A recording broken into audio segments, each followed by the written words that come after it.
Dr. Alan Diehl is a former NTSB investigator. He's also author of the book Air Safety Investigators Using Science to Save Lives, One Crash at a Time. He joins us now via Skype from Albuquerque, New Mexico. Alan, thank you for being with us. Let's talk about this heat flash for a moment. How could it have been spotted by a U.S. spy satellite? What would that spy satellite be up there looking for in the first place? Well, they are looking for missile launches, either Scud-type short-range ballistic missiles, anti-aircraft missiles, and so on. So, typically, they can detect any kind of heat source, including an explosion or even the impact of the aircraft as it hit the desert. Obviously, we've seen the pictures of the burned wreckage. We know there was some kind of fires, but the duration of the fire or the flash, the location of the flashes in reference to where the aircraft was and that point in time, these are all critical things. And as far as I know, the U.S. government may not be willing to release that kind of information because they don't want to talk about how effective these satellites are.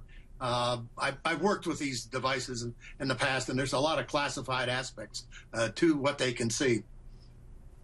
Yeah, it was quite a revelation when we heard about this just a few hours ago, that there was this flash. It really did put that question of terrorism back on the table. We're now looking at the possibility of an exploding fuel tank or maybe even a bomb. It does seem, though, to take off the table, if there was only one flash, the possibility of a missile. Is that correct? You would think so, but again, there are different sizes of anti-aircraft missiles, and so that it may be that a smaller one. Now we know this was not a shoulder-fired missile or anything like that. Anything that could reach above 30,000 feet has got to be a radar-guided missile, and probably of some size. I could name the various types of missiles, but there's no guarantee that you would see the smaller sizes of radar-guided anti-aircraft missiles. But it is an interesting question, and I'm sure the U.S. government experts are probably talking with their Egyptian and Russian counterparts, and at least trying to give them a feel for what the satellites detected. If there was some kind of explosion, of course that's a big if right now, but would that sound be recorded by the black boxes? Would there be some evidence of that? They have in the past.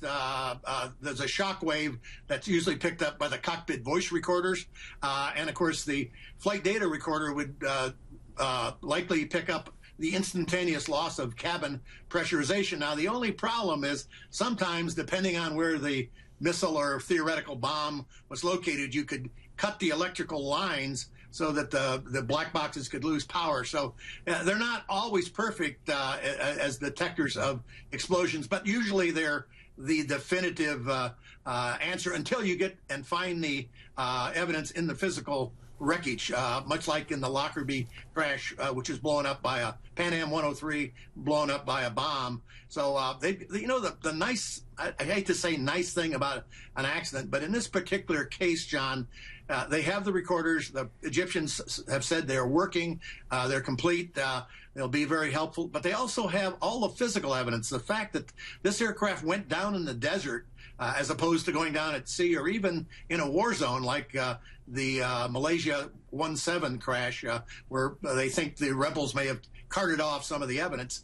The Egyptians, with the help of the Russians, British, etc., they should be able to reconstruct in a fairly expeditious way what happened and even why it happened, and hopefully come up with recommendations on how to prevent it in the future.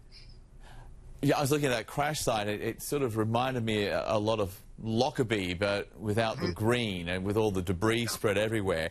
When you look at that wreckage, will there be certain parts of the wreckage where it has been blown apart? Will there be possible explosive traces left on various parts of the plane? Do you look at how it landed, where it landed, to give you an indication of if there was an explosion, how powerful? Exactly, John. The answer is all of the above.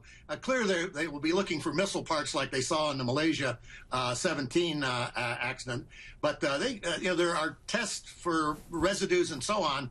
Of course, the problem might be for right now, and the reason they haven't come out with a definitive answer is the forward part of the aircraft, the wings and fuselage, as you could tell from the pictures, burnt. So they're going to probably have to, in the future days, lift up that wreckage and look around on the bottom, that's where you'd expect both an explosion in the cargo compartment and or a missile striking the aircraft. So they're probably going to have to move that wreckage, and that may be why the Egyptians aren't saying too much. They're probably using an abundance of caution here, waiting for all the investigators.